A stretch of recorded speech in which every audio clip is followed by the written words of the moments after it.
Puedes venir, dijo mi madre, pero no te pongas cómoda. Nadie te quiere aquí de verdad. Yo solo asentí y me fui sin decir una palabra más. 3 semanas después, me llamó gritando porque la cabaña compartida estaba en venta. Sus tarjetas no funcionaban, y el fideicomiso familiar había sido vaciado en una cuenta legal a mi nombre. No sé si era el champán hablando, o simplemente 40 años de derecho adquirido desbordándose, pero recuerdo exactamente lo que dijo mi madre mientras entraba por el camino de grava: puedes venir, pero no te pongas cómoda. Nadie te quiere aquí de verdad. Ese fue el momento en que algo cambió dentro de mí. Tenía mi maleta en una mano, una botella de vino tinto en la otra, y ni siquiera la miré. Simplemente pasé junto a ella, y entré en la cabaña que yo había comprado. Lo dijo con tanta naturalidad, como si yo fuera un pariente lejano que aparecía sin ser invitado. Y tal vez, en su mente, eso es exactamente en lo que me había convertido. No en una hija, no en la dueña de la casa en la que estaban celebrando, solo en alguien inoportuno. Adentro, parecía que un catálogo de fiestas había explotado. Luces parpadeantes por todas partes, guirnaldas de rosas en las vigas, globos dorados con el número 40 atados a la barandilla. Mi primo Mark estaba jugueteando con los altavoces. Su esposa recalentaba comida de catering en la cocina, como si viviera allí.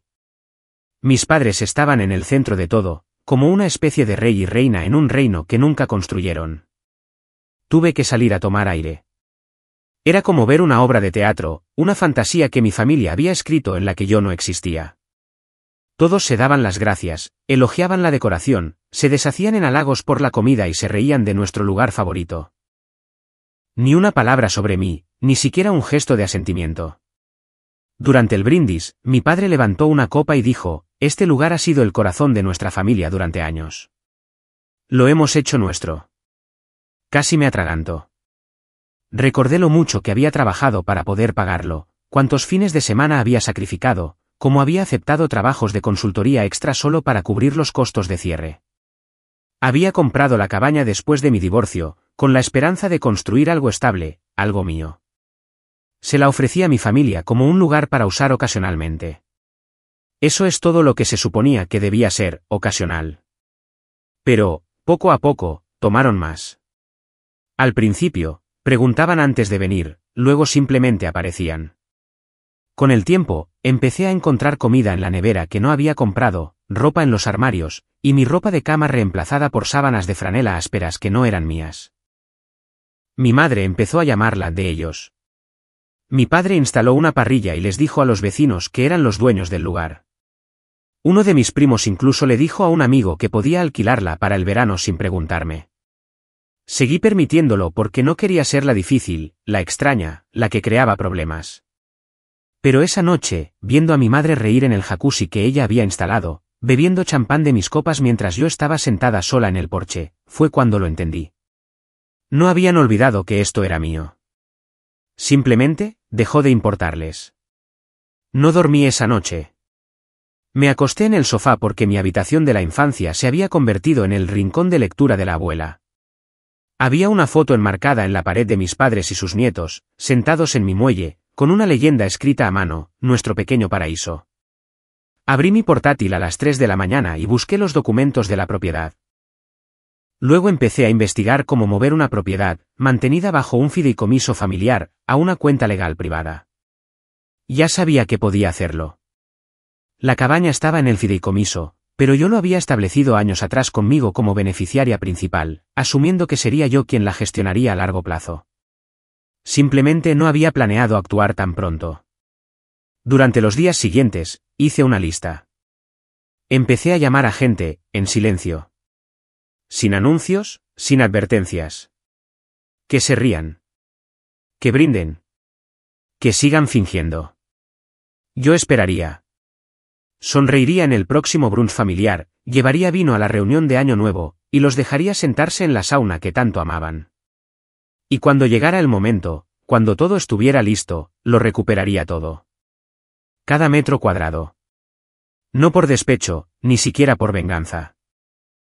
Simplemente porque necesitaban que les recordaran quién construyó aquello que daban por sentado.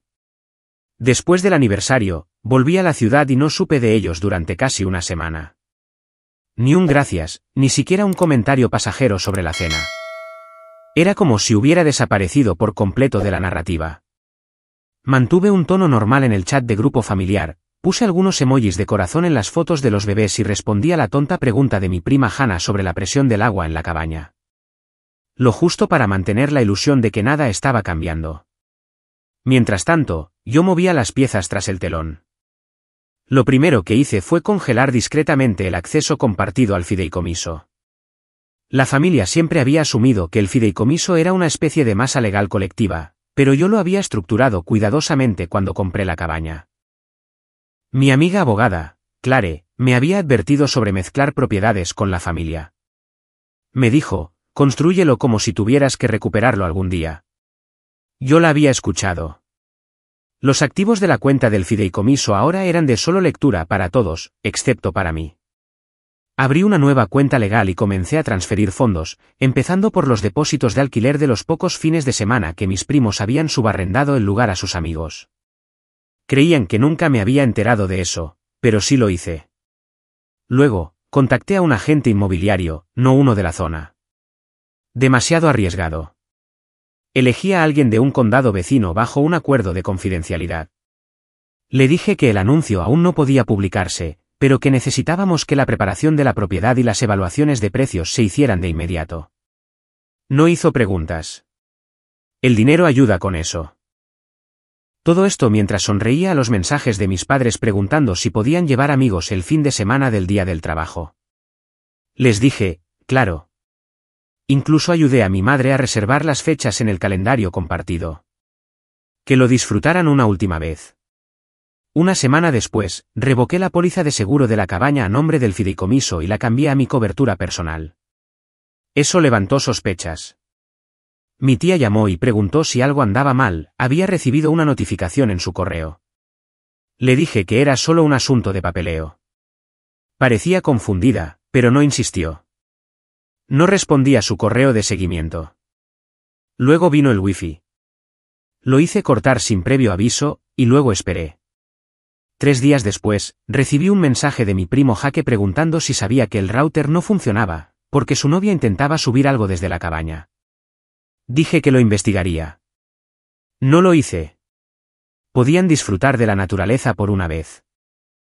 El jacuzzi todavía funcionaba. Pero lo que me dio más satisfacción fue cancelar todas las tarjetas de acceso duplicadas. No tenía idea de cuántas copias existían en ese momento.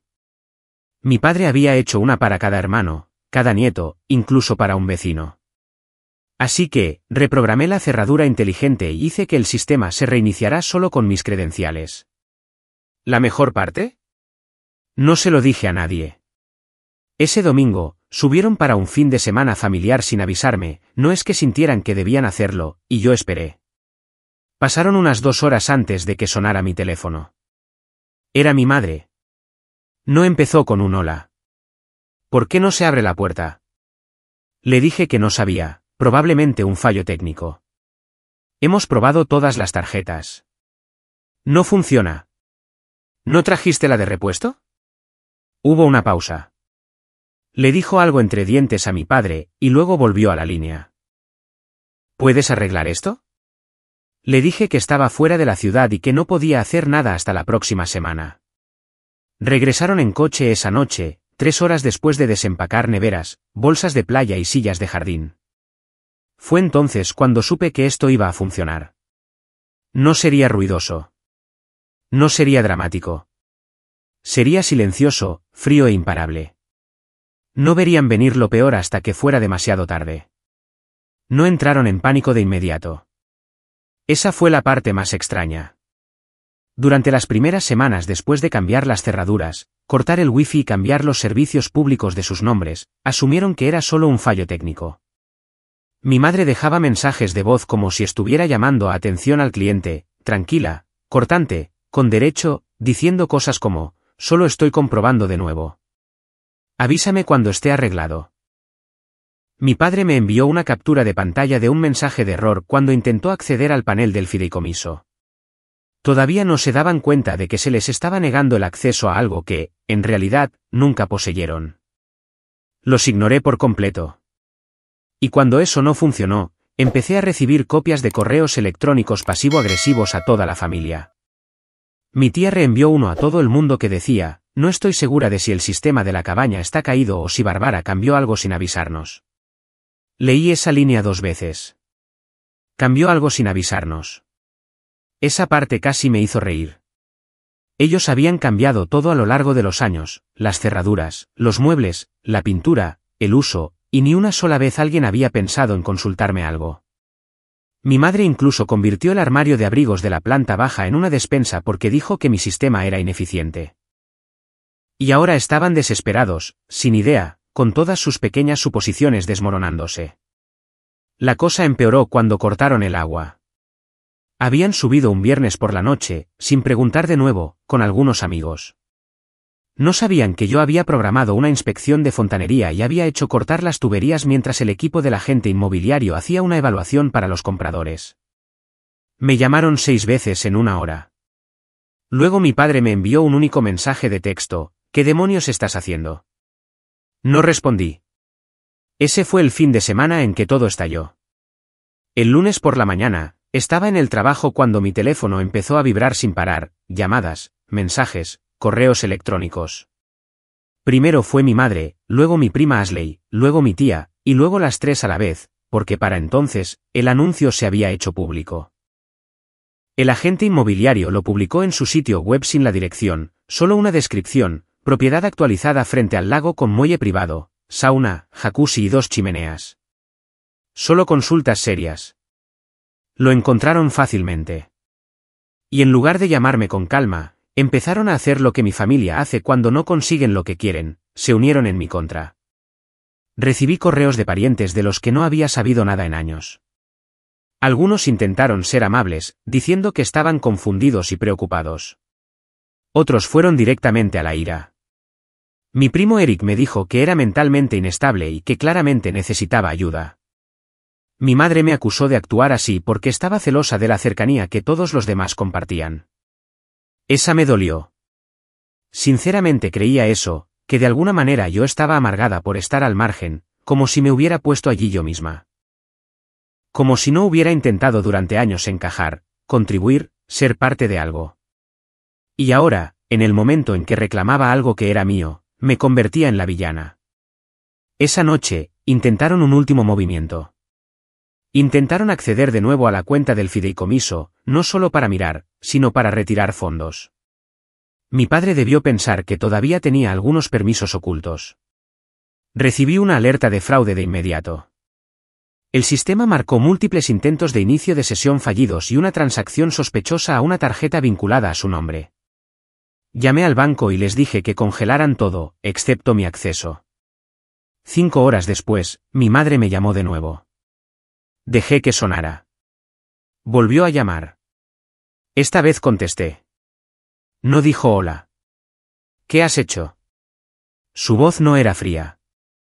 No estaba enfadada. Estaba en pánico. Dije que el fideicomiso se había cerrado, que la cuenta se había disuelto y que la propiedad se estaba vendiendo. Todo dentro de mis derechos legales. Todo documentado. No quedaba nada que pudieran usar. Los fondos estaban protegidos. Y sí, ahora solo mi nombre estaba en la cuenta. Hubo un silencio por un momento. Luego dijo algo que nunca olvidaré: nos has arruinado. Y quise preguntarle si alguna vez pensó en lo que me habían hecho a mí. Si alguna vez se dio cuenta de lo que se sentía al comprar algo tan personal, tan sagrado, y luego ver a todos los demás tratarlo como un hotel gratuito. Si alguna vez se le pasó por la cabeza que tal vez, solo tal vez, yo estaba cansada de que me utilizaran. Pero no dije nada de eso. Simplemente colgué. Por la mañana, mis primos enviaban mensajes en el chat de grupo como si alguien hubiera muerto.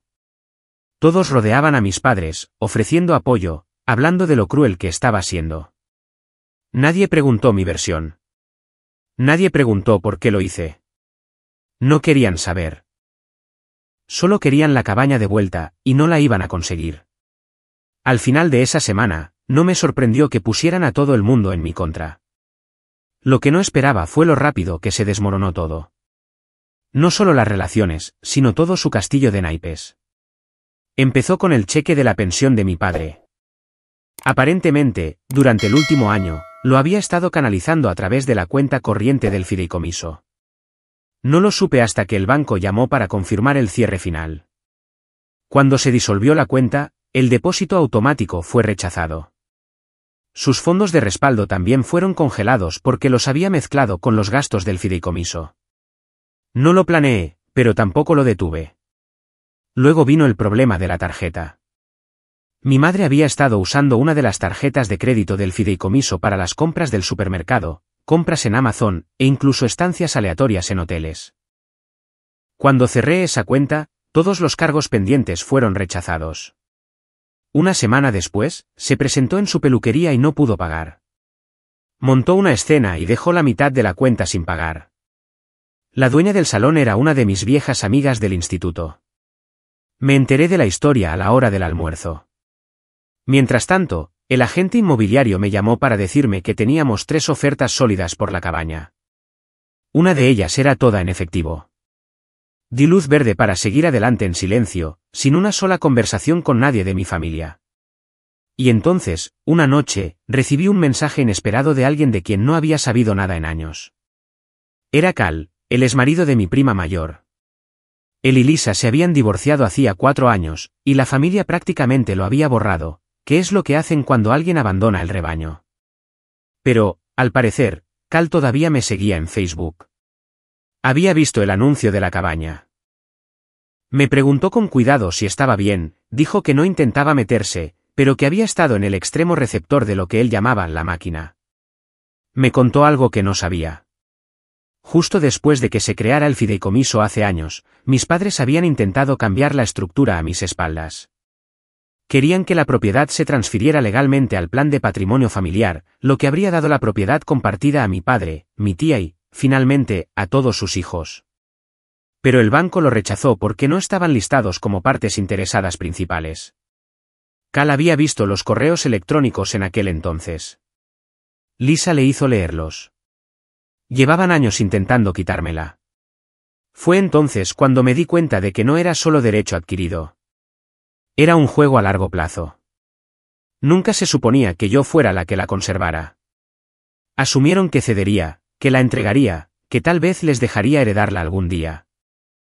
No solo estaban enfadados porque la recuperé. Estaban enfadados porque su plan no funcionó. 2 días después de aceptar la oferta del comprador, mi tío fue hospitalizado. Un problema cardíaco menor. Estaba bien, pero el chat de grupo familiar explotó. Y cuando no respondí, mi madre me envió un mensaje privado, culpándome. Dijo que el estrés de perder la cabaña de nuestra familia lo había llevado allí. Casi respondí, pero ¿qué podría decir? Que tal vez su corazón lo habría soportado mejor si no hubiera pasado los últimos 3 años tratándome como a la señora de la limpieza. Que tal vez el estrés es lo que ocurre cuando tu tren de vida fácil se descarrila. Me quedé en silencio. Y luego vino la peor parte. Era el cumpleaños de mis hijas. Cumplían 8 años. Envié invitaciones a toda la familia con semanas de antelación, como siempre hacía.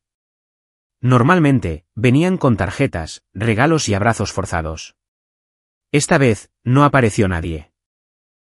Ni llamadas, ni mensajes, ni siquiera de mi prima Rachel, que solía hornearles galletas cada año.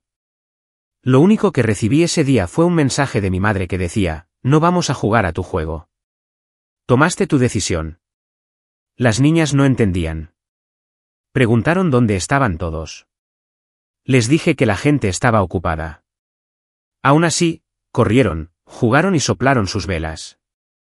Lo hice lo más especial que pude. Pero esa noche, después de que se durmieran, me senté en el sofá, mirando las sillas vacías del comedor, y me di cuenta de algo para lo que no estaba preparada. Había ganado, pero también había perdido. La transferencia llegó a mi cuenta un jueves por la mañana. La cantidad era más de lo que jamás imaginé que vería en una sola transacción. La miré fijamente durante casi 10 minutos. Debería haberse sentido como ganar algo. En cambio, simplemente me quedé sentada en mi bata, sosteniendo mi café como si pudiera explicar lo que vendría después. La cabaña se había ido, vendida a una pareja de Arizona que quería una escapada tranquila y no le importaban los legados familiares ni los recuerdos en el jacuzzi. Ya habían programado contratistas para destripar la cocina y arrancar las literas. Se había acabado, oficialmente. No se lo dije a nadie. Ni a mi madre, ni a mi padre, ni siquiera a mi prima Rachel, que solía llamarme su hermana de otra madre. Simplemente dejé que la noticia les llegara de la misma manera que su indiferencia siempre me había llegado a mí, en silencio. No esperaba lo que sucedió después. Una semana más tarde, la camioneta de mi tío fue fotografiada en la entrada por la cámara Ring del nuevo propietario. Estaba en la puerta, sosteniendo una caja de cerveza y una caña de pescar, completamente confundido. No me enteré hasta que el propietario reenvió el clip a mi agente inmobiliario, preguntando quién era ese extraño y por qué tenía una nevera llena de carne cruda y ningún lugar a donde ir. Aparentemente, habían subido, asumiendo que podrían hacerme entrar en razón. Mi padre les dijo a los nuevos dueños que yo no tenía derecho a vender el lugar, alegando que pertenecía a la familia. El nuevo propietario le dijo que la documentación no decía eso. Luego llamó al sheriff. Ahí fue cuando realmente empezó. En cuestión de días, la noticia se había extendido no solo a través de mi familia inmediata, sino más allá. Primos terceros con los que no había hablado en años publicaban cosas crípticas en las redes sociales. Se pasaban capturas de pantalla de los chats de grupo.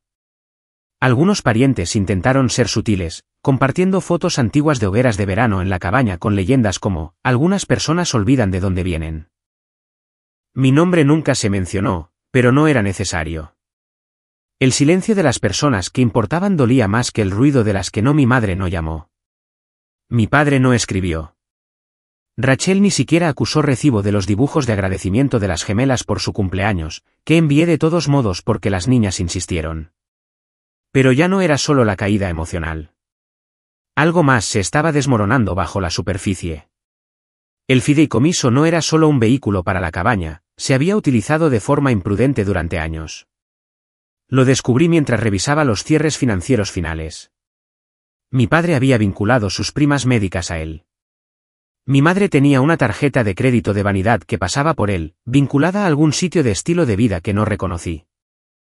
Había docenas de pequeños pagos recurrentes, suscripciones a revistas, membresías a clubes de vino, una cuota mensual etiquetada como granero de caballos terapéutico, que todavía no entiendo.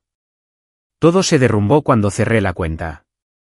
No me propuse desmantelar sus vidas, pero sucedió de todos modos.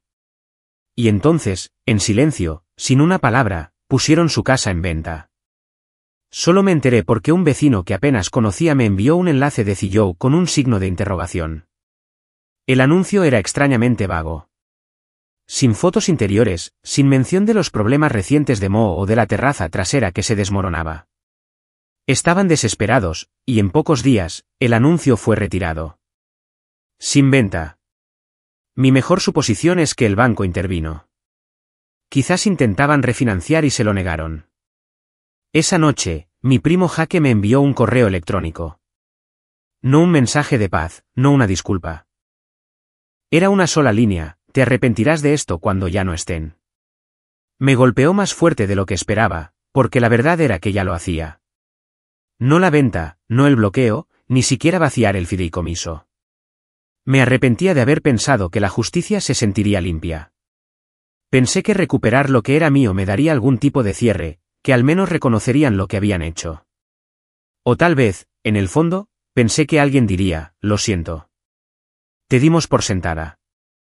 Pero no lo hicieron. Simplemente reescribieron la historia. Ahora yo era la hija ingrata, la sobrina desalmada, la que se quebró, la que arruinó todo. Eran tan buenos para torcer las cosas que probablemente se lo creían ellos mismos. Luego llegó la carta. Una de verdad, en un sobre maltratado. Sin remitente. Dentro había una tarjeta. Solo una simple tarjeta blanca con una frase escrita a mano: olvidaste por quién fuiste criada. Sin firma. No tuve que adivinar. No estaban rotos, no realmente. Solo magullados y esperando. Porque la gente así no cambia. Se reagrupan. Construyen una nueva historia. Una en la que son las víctimas. Una en la que yo soy el error. Y tal vez ya habían empezado a contarla. Han pasado 3 meses desde que se finalizó la venta. La cabaña ya no está. Tampoco el fideicomiso.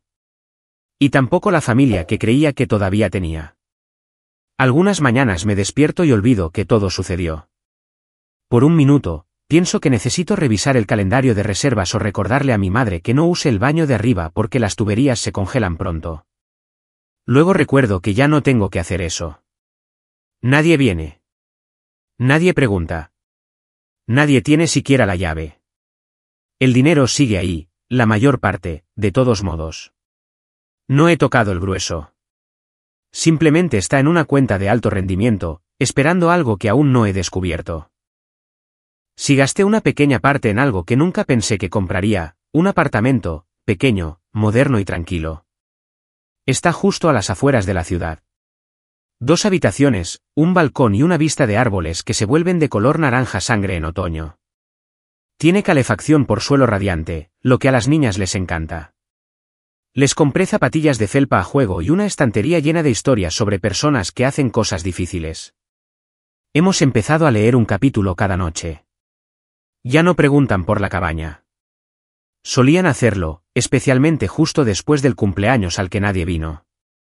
Esa fue la parte más difícil. Preguntaron si la abuela y el abuelo estaban enfermos o quizás fuera de la ciudad. Preguntaron si Rachel se había olvidado. Preguntaron si la tarta fue la razón. Dije que no a todo. Con el tiempo, dejaron de preguntar. Los niños se adaptan más rápido que los adultos. Creo que solo necesitaban saber que yo seguía allí. Sigo aquí, pero no soy la misma. A veces paso por fotos familiares en las redes sociales. Mi madre publica fotos con leyendas como, bendecida por tener lo que más importa, bajo instantáneas de los hijos de mi primo jugando en el patio trasero de otra persona. Han recreado las viejas tradiciones en otro lugar. Nuevos días en el lago, nuevas hogueras, nuevas versiones de la misma vieja historia. Yo no estoy en ninguna de ellas, ni siquiera me mencionan. Mi prima Rachel se casó el mes pasado. No fui invitada. Me enteré a través de la foto etiquetada de otra persona. La miré más tiempo del que debería. Llevaba los pendientes que le regalé hace años para su graduación universitaria. No creo que siquiera recuerde de dónde vinieron. Todavía hay una parte de mí que quiere enviar un mensaje. No para pelear, solo para decir algo real. Quizás algo como, me hiciste daño, pero sigo aquí. Pero no lo hago, porque sé cómo termina. Lo torcerían. Encontrarían la manera de convertirme de nuevo en la villana, la inestable, la amargada, la que podría haberlo manejado de otra manera, la que perdió la cabeza por una casa. Pero nunca se trató de la casa. Se trató de ser borrada en un lugar que yo construí. Y tal vez, sí, una parte de mí se quebró. Pero no porque quisiera hacerles daño, sino porque quería ser vista. Ahora, lo soy, por 2 niñas pequeñas que saben que cuando alguien te quita demasiado, no tienes que seguir dando. Que puedes decir que no. Que puedes alejarte. Que puedes empezar de nuevo, incluso si cuesta todo. A veces todavía pienso en la cabaña, tarde en la noche, cuando está tranquilo y el lavavajillas zumba y estoy doblando la ropa. Me imagino el muelle, la hoguera, la forma en que el vapor se elevaba del jacuzzi en la nieve. Y me pregunto si los nuevos dueños reemplazaron el columpio del porche o lo conservaron. Pero no me arrepiento. Perdí una familia, pero me recuperé a mí misma. La actualización ha pasado 1 año desde que vendí la cabaña. Nadie me ha hablado desde entonces. Ni tarjetas de Navidad, ni mensajes, ni siquiera un genérico feliz cumpleaños. El silencio se mantuvo, no por accidente, sino por diseño. Dejaron claro que había sido excluida, y se mantuvieron firmes. Las niñas están bien. Ya no hablan mucho de la familia. A veces preguntan si volverán a ver a la abuela, pero han dejado de preguntar cuándo. Creo que eso dice suficiente. En cuanto a mí, no he mirado atrás. He usado un poco más del dinero. Empecé un fondo universitario para ambas niñas. Pagué mi coche, y reservé un viaje solo para las 3 el próximo verano. A algún lugar lejano, con agua de un color diferente y sin fantasmas de un muelle que solía poseer. Lo que más me sorprendió este año no fue lo tranquila que se volvió la vida. Fue lo pacífica que se volvió esa tranquilidad. Y en esa tranquilidad, empecé a escribir de nuevo. Solo pequeñas cosas, diarios, fragmentos de lo que pasó para mí. Quizás algún día se los muestre a las niñas cuando sean mayores. No para que tomen partido, sino para que entiendan. Puedes alejarte de las personas que amas, especialmente cuando son ellas las que hicieron el amor condicional. Y aún así, puedes estar bien.